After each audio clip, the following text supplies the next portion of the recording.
The Grand Hall of the United Earth Council fell silent as Ambassador Krellvorn of the Thraxi marched to the center of the chamber.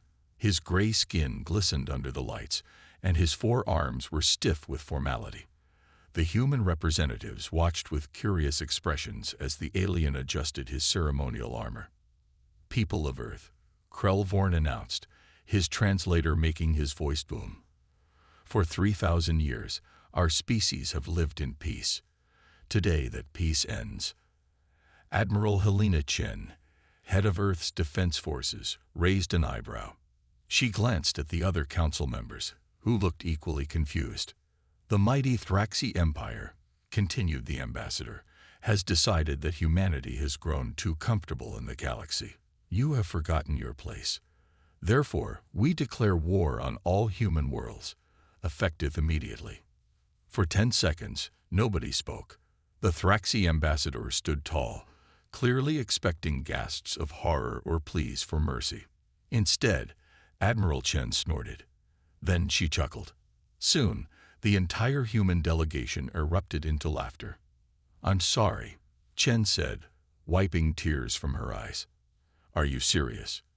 You're actually declaring war on us." Krellvorn's upper arms trembled with rage. "You dare mock the mighty Thraxi?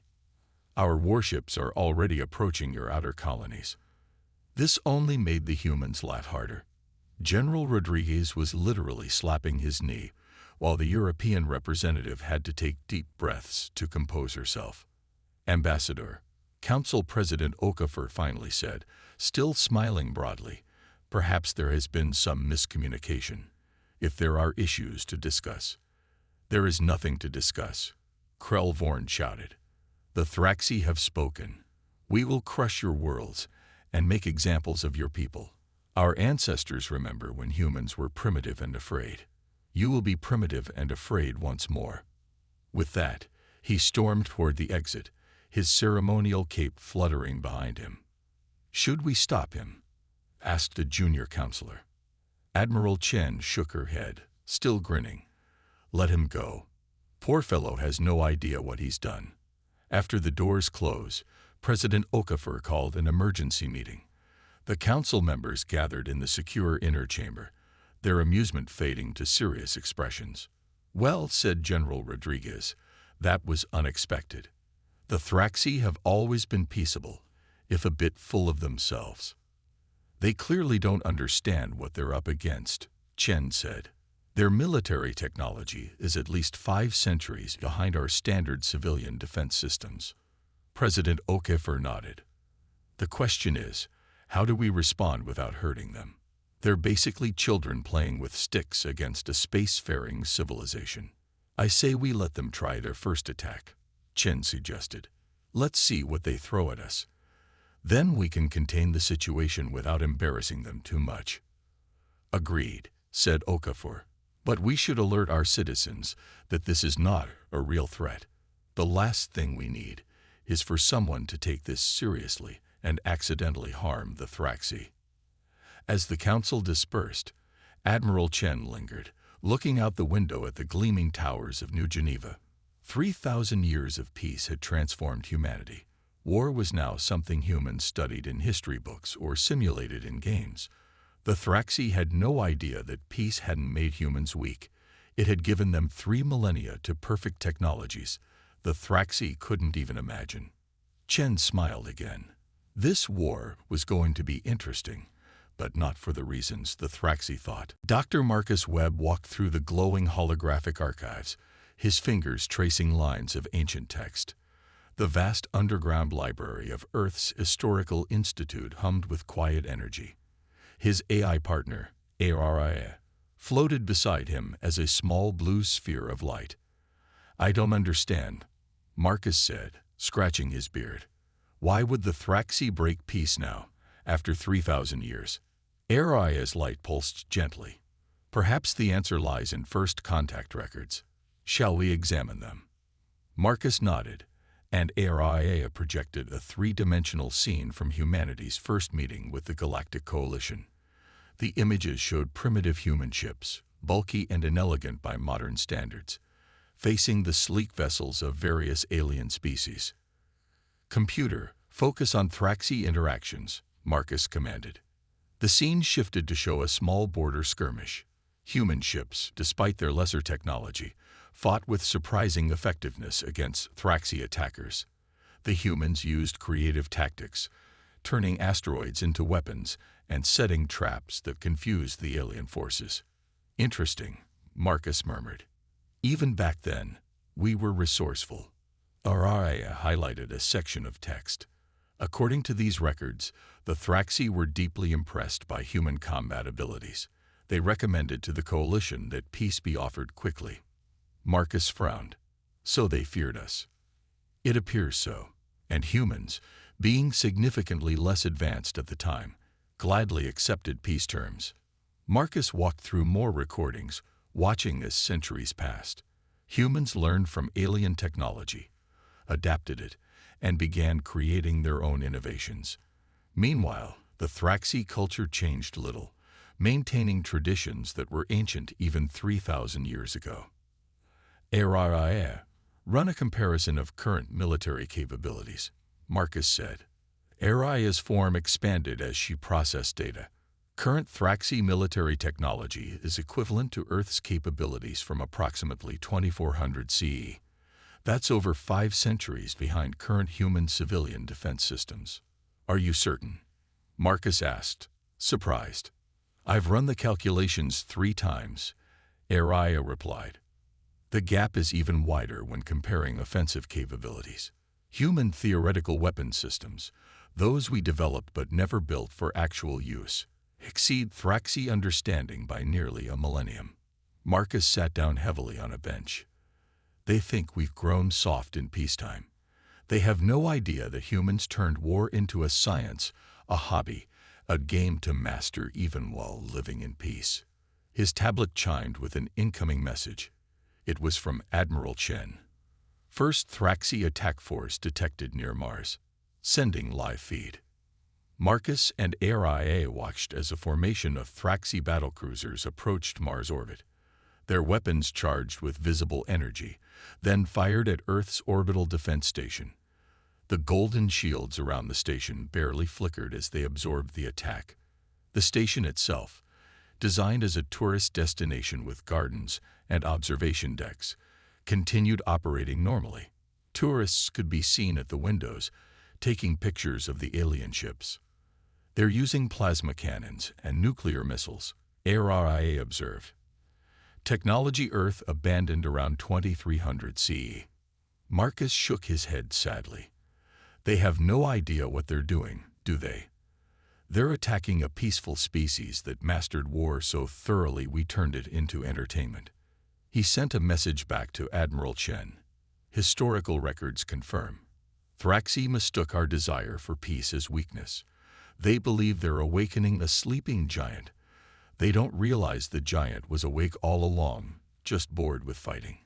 As Marcus left the archives, he wondered how humanity could end this war without hurting the Thraxi, or their pride, too badly. Captain Sofia Rodriguez stood on the observation deck of Earth Defense Station Olympus, orbiting Mars. Her dark hair was pulled back in a neat bun, and her blue uniform was crisp despite the late hour. She sipped her coffee and watched the approaching Thraxi ships with mild curiosity. "Status report," she called to her crew. Lieutenant Kim looked up from his console. "Thraxi fleet is maintaining formation, Captain. They're broadcasting on all frequencies. Should I put it through?" Rodriguez nodded. "Let's hear what they have to say." The main screen flickered to life, showing a Thraxi commander. His gray skin was painted with red war markings, and he wore an elaborate helmet with spikes. "Humans of Mars Defense Station," the Thraxi announced grandly. "We are the vanguard of the mighty Thraxi war fleet. Surrender your station or face our wrath." Rodriguez raised an eyebrow. "Are all channels recording this? Historical will want a copy." "Yes, Captain," Kim confirmed, trying not to smile. The Thraxi commander continued his speech. "Your defenses are no match for our weapons. We will reduce your station to dust." Rodriguez sighed and set down her coffee cup. "Open a channel, please." When the connection was established, she spoke calmly. "Thraxi vessels, this is Captain Sofia Rodriguez of Earth Defense Station Olympus. We acknowledge your declaration. However, I must inform you that this is primarily a civilian station. We have tourists aboard, including children. Please adjust your aim to avoid the northern quadrant, where the ice cream parlor is quite popular." The Thraxi commander looked confused. You dare mock us? We will destroy your entire station." Rodriguez shrugged. "As you wish. Proceed when ready." She closed the channel and turned to her crew. "Standard civilian shields only. Let's not embarrass them too much." The Thraxi ships moved into attack position with ceremonial precision. Their weapons charged, glowing with energy, then fired simultaneously. Beams of light and explosive projectiles struck the station's shields. The shields flickered slightly, absorbing the energy. Inside the station, a small child dropped her ice cream cone when the lights dimmed momentarily. A station attendant quickly provided her with a new one. "Damage report," Rodriguez asked, although she already knew the answer. "Shields at 99.7%, Captain," reported Lieutenant Kim. The power fluctuation triggered a restart of the coffee machines in the food court. "Some tourists are complaining." Rodriguez nodded. "Please offer them complimentary pastries for the inconvenience." The Thraxi fired again and again. After their fifth attempt, Rodriguez noticed their weapons were overheating. "Open a channel," she said. The Thraxi commander appeared on screen again, looking confused and increasingly desperate. "Commander," Rodriguez said gently, "perhaps we should discuss this situation. Would you care to join me for tea aboard our station? I assure you safe passage." "Tea?" the alien sputtered. "While we are at war? Well, continuing to fire at us seems pointless, doesn't it?" Rodriguez said. "And I have some excellent Darjeeling. We could discuss what exactly you hope to achieve here." The commander stared in disbelief. "You invite me aboard? After our attack?" "Of course," Rodriguez smiled. "That's what civilized beings do when there's a misunderstanding. And this is clearly a misunderstanding." Later that day, Rodriguez filed her report to Earth Command. The final line read, "The Thraxi attack was equivalent to watching children with water pistols attacking a submarine. I've invited Commander Kravnor for tea tomorrow. He seems very confused by our lack of fear or anger. I'll try to explain things gently." Ambassador Zara Karim walked quickly through the crowded halls of the Galactic Coalition headquarters. The massive space station housed representatives from over 200 species, and today all of them seemed to be in panic mode. Aliens of all shapes and sizes rushed past her, some with too many limbs, others floating rather than walking. "Ambassador Karim," called a voice. A tall, blue-skinned alien with 4 eyes hurried toward her. This was Duveric, an intelligence officer from the Nilari species, longtime friends of humanity. "Duveric," Zara nodded. "I assume you've heard about the Thraxi." "The entire coalition is talking about nothing else," Duveric said. "Everyone is afraid that humans will wipe out the Thraxi and possibly destabilize the entire galactic peace." Zara sighed. "We have no intention of harming anyone. The Thraxi attacked us, yes, but their weapons couldn't even penetrate our tourist station's shields." They entered the Grand Assembly Chamber, where representatives from dozens of worlds were already shouting at each other. A holographic display in the center showed Thraxi ships firing on the Mars station. "Order," called the coalition chairperson, a wise old Valerian with skin like tree bark. "We must have order." The room gradually quieted. "Earth Ambassador Karim will speak on this crisis," the chairperson announced. Zara walked to the central platform. Her simple blue suit stood out among the elaborate costumes of the alien representatives. "Friends," she began, "there is no crisis. Yes, the Thraxi have declared war on humanity. No, we will not be retaliating with force. We consider this a misunderstanding, not a war." A reptilian delegate hissed. "Humans are known for their capacity for violence. Your history is full of it. That was thousands of years ago, Zara replied calmly. We've evolved. We have no desire to harm the Thraxi. We only wish to contain the situation. Then why have you not surrendered? Demanded a Thraxi representative from the back of the room. Zara looked directly at him. Because there's no need. Your attacks pose no danger to us, and surrendering would only encourage this behavior. Meanwhile, across the galaxy, Thraxi news networks told a different story. On the Thraxi homeworld, citizens gathered around public screens showing edited footage of the Mars attack. The government commentary claimed that human inaction proved their weakness. The humans are paralyzed with fear, announced a Thraxi news presenter. They dare not respond because they know our might. Soon our main fleet will launch the final assault. Deverick watched this broadcast in his private office with growing concern. He turned to his secure computer and accessed classified historical records, files that only a few non-humans had ever seen. The screen showed footage of human military exercises from 500 years ago. Ships moving faster than light without entering hyperspace, weapons that could reshape matter at a molecular level, defensive systems that could redirect energy attacks back at the source. Deverick's 4 eyes blinked rapidly. They have no idea, he whispered. He sent an urgent message to the Thraxi High Command. Cease hostilities immediately. You do not understand what humans are capable of. But on the Thraxi homeworld, his message was dismissed as coalition interference. The Thraxi war leaders, convinced of human weakness, prepared their main fleet, 100 of their finest battleships, for what they called the final assault. What they didn't realize was that humanity was treating this war like an unexpected but interesting diplomatic puzzle rather than a threat. Jerome Washington tended to his garden on his small property in the Saturn Ring settlement. At 73, his dark skin was wrinkled by years of laughter, and his gray hair was cut short. He hummed as he carefully pruned his prize-winning roses, engineered to thrive in the artificial gravity. His wristcom beeped. Jerome sighed and tapped it. Washington here. Jerry, called an excited voice. Have you seen the news? The Thraxi have declared war on humanity. Jerome chuckled. Yes, Charlie. Hard to miss that news. The Saturn Ring Historical Battle Reenactment Society has an emergency meeting in 1 hour. Charlie continued. You have to come. Jerome looked regretfully at his roses. What for? The military will handle it. That's just it, Charlie said.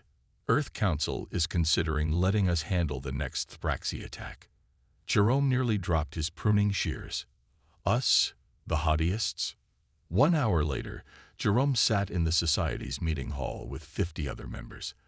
They were an odd mix, teachers, artists, engineers, and retirees who shared a passion for historical military tactics and equipment.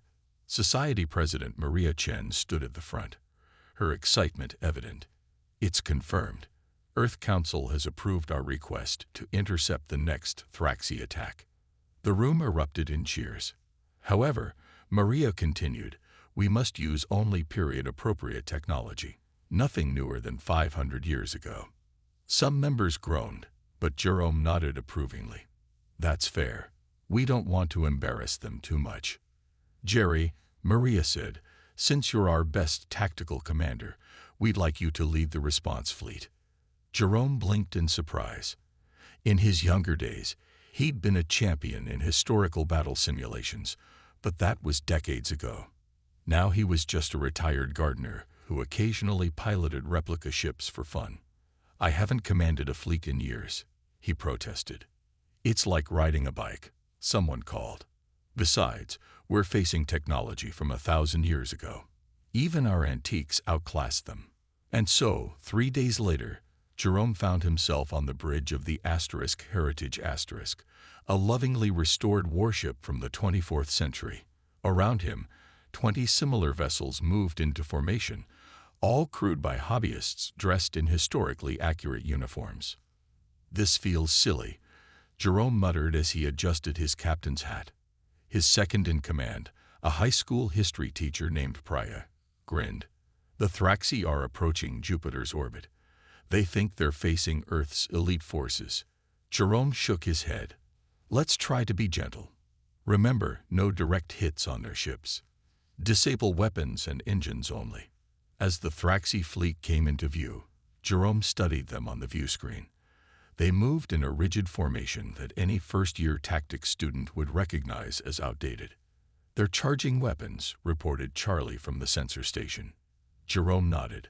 Let them fire first, then standard containment pattern. The Thraxi ships fired a volley of missiles and energy beams. The hobbyist fleet's shields easily absorbed the attack. Now, Jerome ordered, containment pattern Delta. Its ships moved with surprising grace, surrounding the Thraxi vessels. Precision beams disabled the aliens' weapon systems without causing serious damage. On the Thraxi command ship, Admiral Vorkex watched in confusion as his fleet was effortlessly neutralized. What is happening? He demanded. These are their elite warriors. His tactical officers studied the human ships. Sir, according to our database, these are museum pieces. They're flying antiques. Vorkex stared at the screen in disbelief. Are you saying humans are defeating us with hobby ships? The truth was slowly dawning on the Thraxi. They hadn't awakened a sleeping giant. They'd merely annoyed a vastly superior civilization that had become so peaceful that war was now just a weekend hobby. Dr. Eliza Kermani stood on the bridge of the Olive Branch Asterisk, a small unarmed diplomatic vessel approaching the Thraxi homeworld. At 45, she was Earth's leading genopsychologist, with a reputation for understanding alien cultures better than they understood themselves. We're being hailed, said the pilot, a young woman named Maya. The Thraxi Defense Fleet is ordering us to stop or be destroyed. Eliza nodded calmly. Open a channel. The screen showed a stern Thraxi military officer. Human vessel. You have entered restricted space during wartime. Surrender immediately. Eliza smiled politely. This is Dr. Eliza Kermani of Earth. I am an unarmed diplomat requesting a meeting with your high command. The Thraxi officer laughed. A single human surrendering. The high command will be pleased to accept your surrender in person. Eliza didn't correct his misunderstanding. Sometimes it was easier to let others believe what they wanted. 2 hours later, Eliza walked into the grand hall of the Thraxi High Command. The room was designed to intimidate, with high ceilings and statues of past Thraxi conquerors. 5 senior Thraxi commanders sat on elevated chairs, looking down at her. Human, said the central figure, Supreme Commander Vexcal, you show wisdom in coming to surrender. Eliza bowed slightly. Thank you for meeting with me. Before we discuss anything else, I'd like to show you something. She reached into her pocket and removed a small silver device, the size of a coin. What is that? Demanded Vexcal. A weapon? Not at all, Eliza said. Just a simple demonstration. She pressed the device. Nothing seemed to happen at first. Then alarms began blaring throughout the building. A junior officer rushed in. Supreme Commander, all military systems across the planet have gone offline. Weapons, shields, communications, everything. Vexcal rose from his chair, eyes wide with shock. What have you done? Eliza placed the device back in her pocket. I've temporarily disabled your military technology. It will restart in about 1 hour, completely undamaged. The room fell silent. I could have come with warships, Eliza continued quietly. I could have come with weapons you cannot imagine. Instead, I came alone and unarmed because humanity doesn't want war. She looked at each commander in turn. We could have done this, or worse, at any point in the last 2,000 years, but we preferred friendship. Vexcal slowly sat down, his face pale. If you could do this all along, why didn't you? Because peace is more interesting than conquest, Eliza said simply. Humanity outgrew war long ago. We study it as history, practice it as a game, but we don't wage it anymore. The Thraxi commanders looked at each other in confusion. Their entire understanding of humans was being challenged. I came to invite you to Earth's moon, Eliza continued. There's something you should see, something that might help you understand us better. And if we refuse? Asked one commander. Eliza shrugged. Then you continue your war, firing weapons that cannot harm us, while we continue to respond with minimal force. But I think you're beginning to see how pointless that would be. Supreme Commander Vexkull stood again. I will come to your moon. The Thraxi are not fools.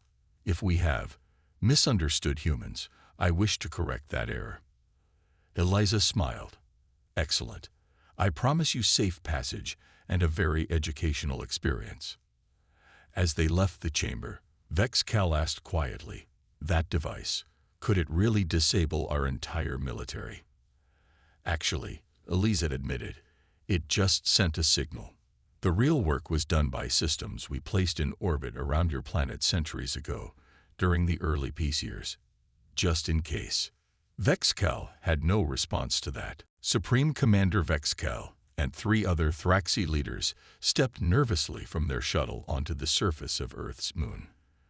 They wore environment suits designed for their 4-armed bodies. A transparent dome protected the landing area, with Earth hanging beautifully in the black sky above. A smiling human with round glasses and a neat beard greeted them. Welcome to Luna. I'm Wei Zong, curator of the Museum of Human Military History. I'll be your guide today. The Thraxi exchanged uncertain glances. They had expected to meet high-ranking military officials, not a museum guide. This way, please, Wei said cheerfully, leading them toward a large building carved into the lunar rock. Inside, the museum was brightly lit, with clean white walls and clear display cases. Wei led them to the first exhibit, which showed primitive human weapons, spears, bows, and early firearms. We begin with our early history, Wei explained. Humans were always good at finding new ways to fight each other. Vexkull nodded. This matched what Thraxi knew about humans. As they moved through the exhibits, the weapons became more sophisticated. Nuclear missiles, orbital platforms, early energy weapons. The Thraxi leaders grew increasingly quiet. Wei paused at a display of a small silver cube. This was from about 500 years ago. An antimatter containment device. One of these could destroy an entire fleet. We have similar technology, Vexkull said, though his voice lacked confidence. Wei smiled politely. Of course. Now, let's move to the next section. The following exhibits showed weapons that made the Thraxi leaders' skin pale. Gravity manipulation devices that could crush ships like paper. Nanite swarms that could disassemble entire armies molecule by molecule. Shields that could absorb almost any energy attack. This is difficult to believe, Vexkull said. If humans had these weapons, why didn't you conquer the galaxy? Wei looked surprised. Why would we want to? There's nothing to gain from conquest that can't be gained through trade and friendship. The final section was labeled Theoretical Capabilities. Wei hesitated before entering. These are technologies we've designed but never actually built, he explained. We consider them thought experiments only.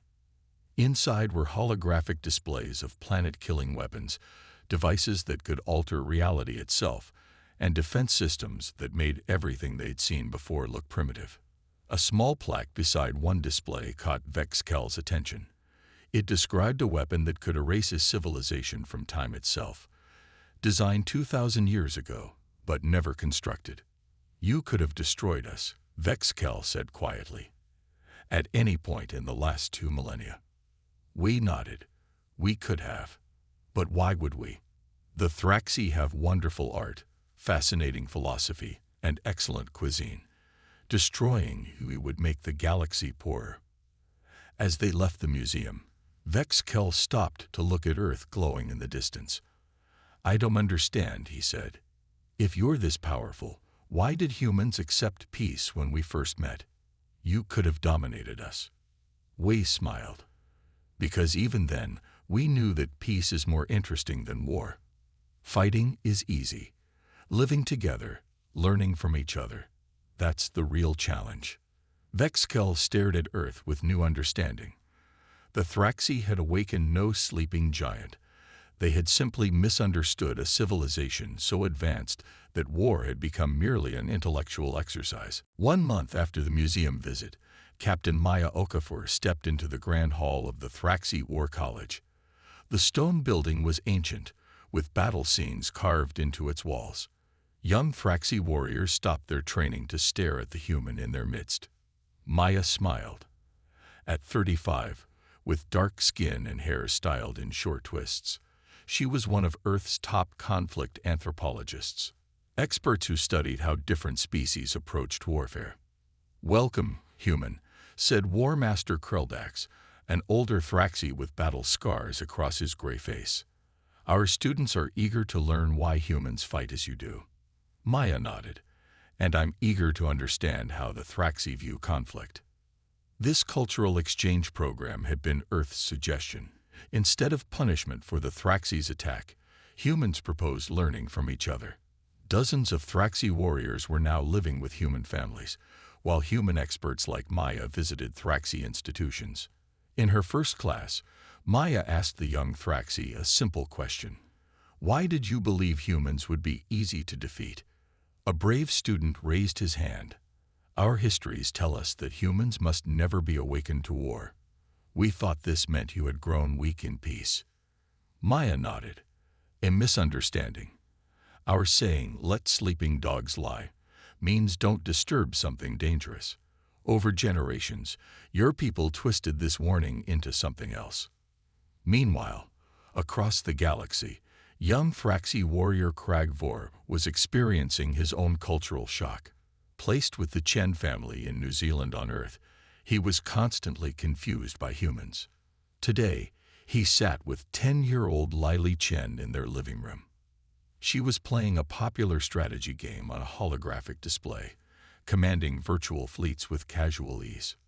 "No," Lily said, pointing to Kragvor's ships. "If you position them like that, you're vulnerable to flanking. See."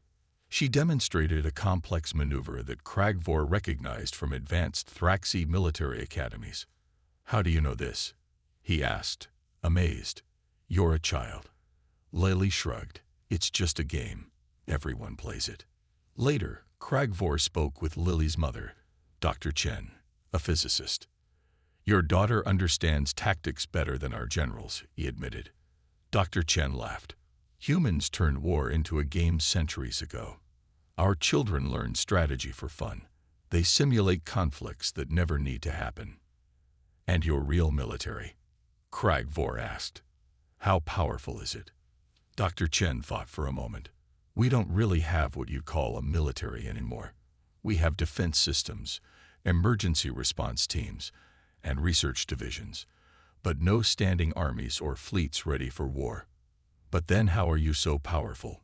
Kragvor asked. "Because we never stopped learning," she replied. "Peace gave us time to perfect technologies that war would have rushed or wasted. We don't build weapons. We build tools that could, if necessary, be used as weapons." Back at the Thraxi War College, Maya watched students practice with energy spears, technology that hadn't changed in 1,000 years. "Your warriors train hard," she told War Master Kreldax, "but they fight as you've always fought." Kreldax nodded slowly. "And humans. We imagine how we might fight tomorrow," Maya said. "There's freedom in peace, freedom to think beyond tradition." That night in her quarters, Maya sent a message to Earth. "The Thraxi aren't evil, just trapped in old thinking. They feared us because they didn't understand us. That's changing now, one student at a time." Coalition investigator Tilana moved silently through the abandoned space station. Her green, scale-like skin helped her blend with the shadows. Behind her followed Detective Jackson, Kim from Earth Security, his dark eyes scanning for dangers. "This place has been empty for decades," Jackson whispered. "Why are we here?" Tilana's four-fingered hand pointed to faint marks on a wall. "Someone has been using this station recently. The energy signature matches no known species in the Coalition. 3 weeks earlier, during a cultural exchange meeting, Tilana had discovered strange communication patterns in Thraxi government networks. Working with Jackson, they had followed the digital trail to this forgotten station in neutral space. There, Tilana said, pointing to a door. Inside, they found an active computer system. Jackson carefully connected a small device to it.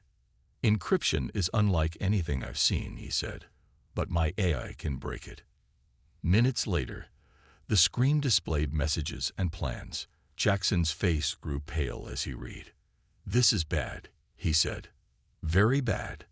Tilana looked over his shoulder, her yellow eyes widening. "The Vorkath. But they were destroyed centuries ago." "Not destroyed," Jackson corrected. "Just hiding. And manipulating the Thraxi to attack humans." The data showed how the Vorkath, ancient enemies of both humans and Thraxi, had planted subtle suggestions in Thraxi leadership over many years. Their goal: trick humans into destroying the Thraxi, eliminating two problems at once. "We need to warn both planets," Tilana said urgently. Too late. Their communicators beeped with emergency signals. On all channels came reports of strange ships attacking both Earth and the Thraxi homeworld simultaneously. "The Vorkath are making their move," Jackson said grimly. "When their plan to make us fight each other failed, they decided to attack directly." They rushed back to their ship and jumped to hyperspace, hoping they weren't too late. On Earth, Admiral Chen stood in the defense center, watching as unknown ships appeared from nowhere, their technology unlike anything seen before. They bypassed outer defenses like they weren't there. "Vorkath ships approaching Earth and the Thraxi homeworld," reported a junior officer. "Their weapons are charging." Chen's face showed no fear. "So the old enemy returns. Activate the Aegis Protocol." For the first time in 3,000 years, humanity's actual military capability came online. Not the antiques used by hobbyists or the simple defenses of tourist stations, but systems so advanced they had been kept secret even from most humans. On screens around the room, operators watched as invisible fields surrounded Earth. The Vorkath weapons fired, and their energy simply disappeared. "What about the Thraxi?" Chen asked. "Their defenses can't handle this."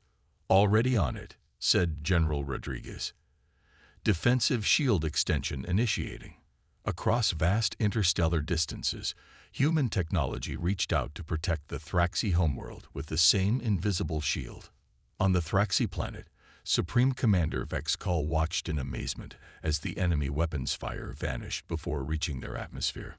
"What's happening?" he asked his officers. The answer came in a communication from Admiral Chen. "The Vorkath manipulated you into attacking us. Now they're attacking both our worlds. Don't worry. We've extended our protection to your planet.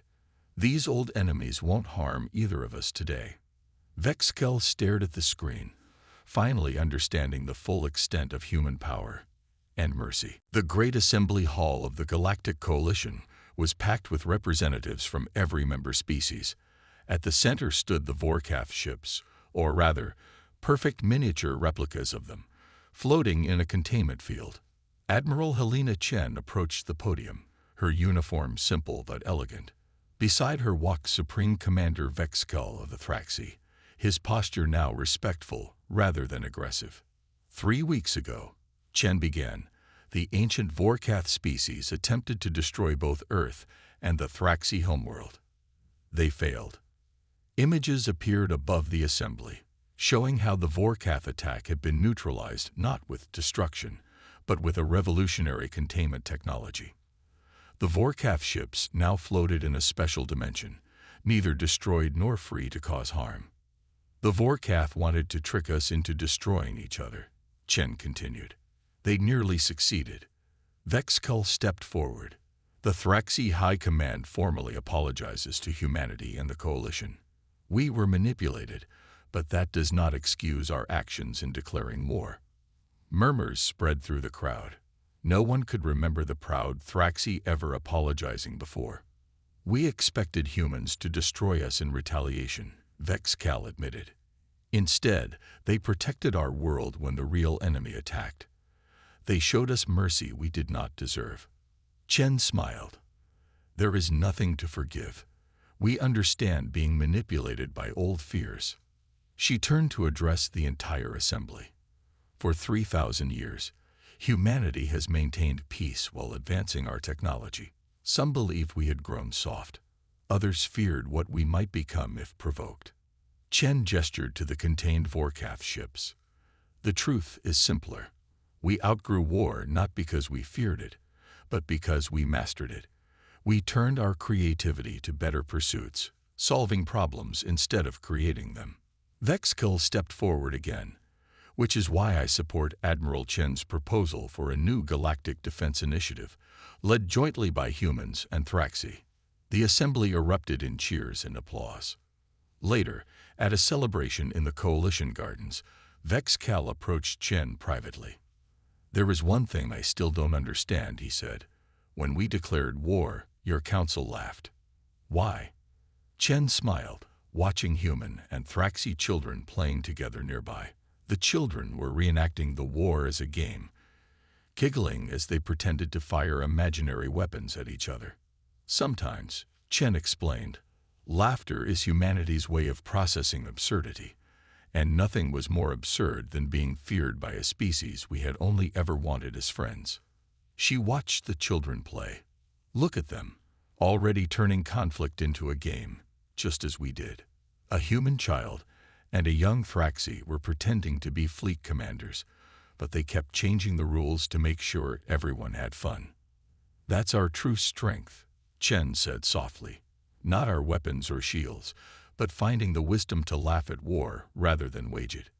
Vexkill watched the children thoughtfully. Perhaps the Thraxi can learn this wisdom too. You already are, Chen replied. Above them, the stars shone peacefully on species that had nearly destroyed each other, but instead found a better way forward, together.